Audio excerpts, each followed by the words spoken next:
What's up? Thank you for tuning in. I'm not going to keep you waiting, okay? I won't waste your time. So here it is, my cheap hidden gem of a winter toy, a 1/64th scale monster truck.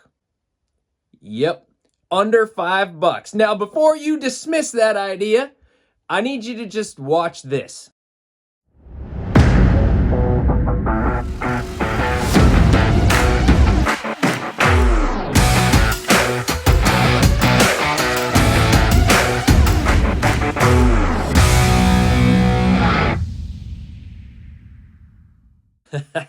That's right.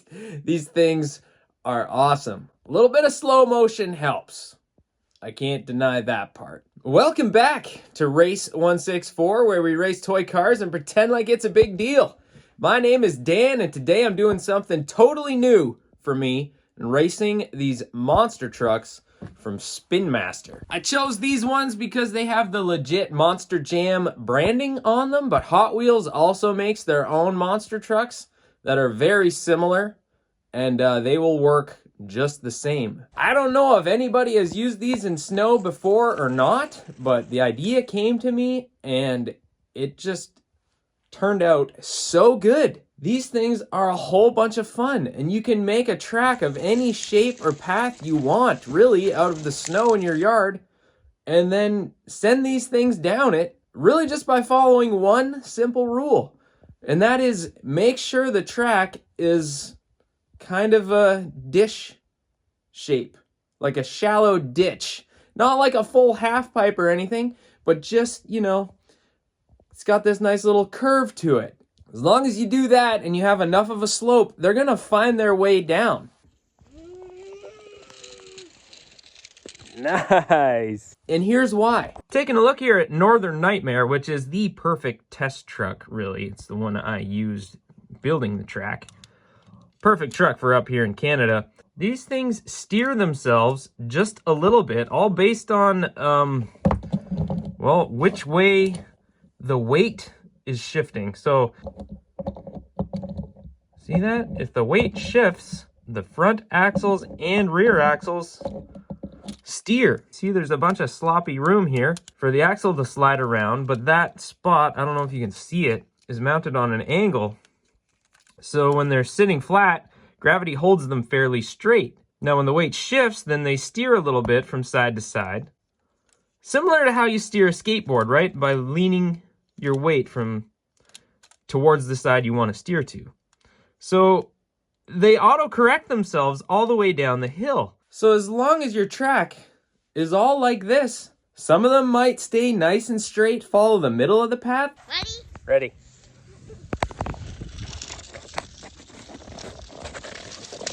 Nice. Some of them might have to make lots of corrections.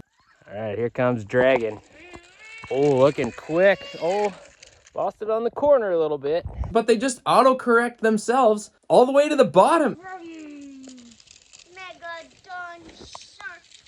Oh, most of the time, all the way to the bottom. Oh, no. Crash. You're going to get some crashes, but that's part of the fun. Ready, here comes El Toro Loco. Oh, off the far side of the hill. The snowy, frozen wreckage of El Toro Loco. And rarely do you get two runs down the track that are exactly the same.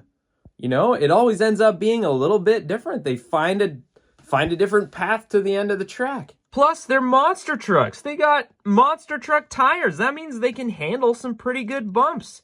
If you get some chunks of snow or whatever on the track, these things can handle it. And they can handle jumps. I didn't get to experiment a whole lot yet with jumps, but they can definitely do it. Oh my goodness. Driver's got a face full of snow.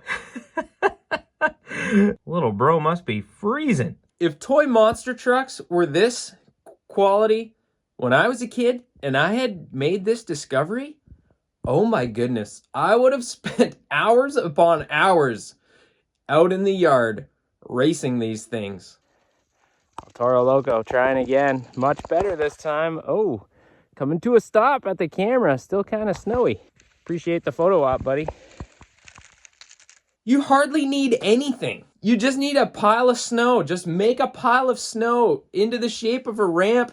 Use your shovel. Use the back of your shovel to make it like this. Get, a handful of monster trucks, or even just one that you really like. Gravedigger. Nice. Solid run. And see what kind of sweet jumps you can hit with it, or what kind of crazy paths you can make. The potential is like endless. This is such a cool thing, like for kids with really small backyards or something. I was fortunate enough that I grew up at a house with a front yard that had a slope, so we could ride sleds and toboggans or little snowboards or whatever. It wasn't a long run, but we could ride stuff. A lot of kids can't, but you could make a ramp big enough for these things and have a blast. Oh, nose wheelie to front flip. Here comes Megalodon. Oh, spinning out up on the top of the hill.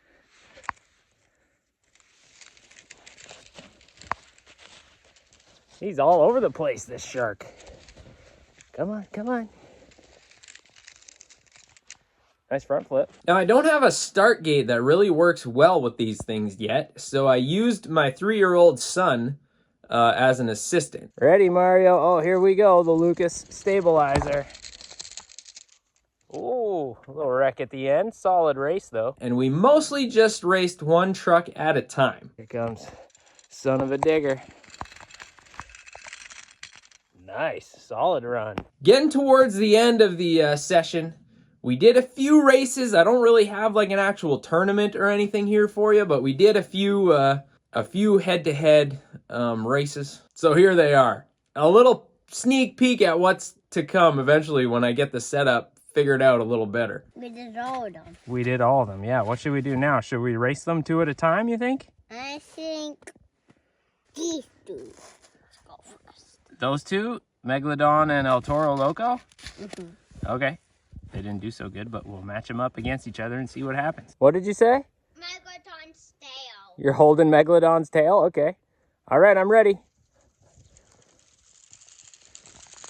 Oh, look at that pass on the inside. That was awesome. Did you see who won? Who? El Toro Loco. Sliding across the finish line for the win after a pass on the inside. That was awesome. Nice. Oh yeah, look at that race. Oh, and Gravedigger takes the win. Plus, these things are super fun to collect. They only release a few at a time. I've been collecting these for a while, and I really base my collection on pretty much just one thing, and that is whether or not it has the white lettering on the tires. Because that just makes them look so much more realistic, in my opinion. So that's how I keep my kids' collection separate from my own.